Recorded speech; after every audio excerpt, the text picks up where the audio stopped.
In today's video, I am going to teach you how to apply signature in Pandadoc API. To get started, open Pandadoc and go to the Templates tab. This is where you manage reusable documents that you can send again and again. Find the template you want to use and open it.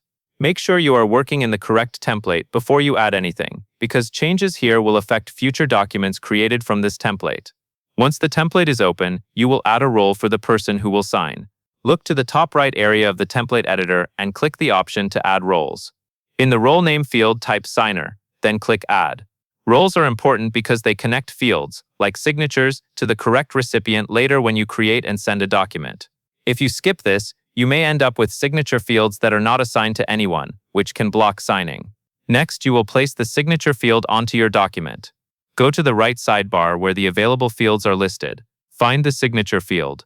Then drag it from the sidebar and drop it directly onto the part of the document where you want the signer to sign. Take a moment to position it neatly. A clean placement helps the recipient understand exactly where to sign and makes the document look more professional.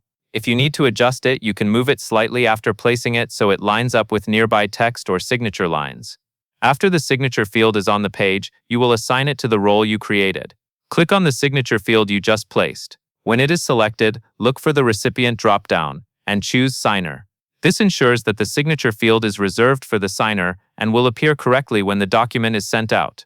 At this point, your template is set up with a signer role and a properly assigned signature field. Save your changes if needed, and you are ready to use this template in your workflow.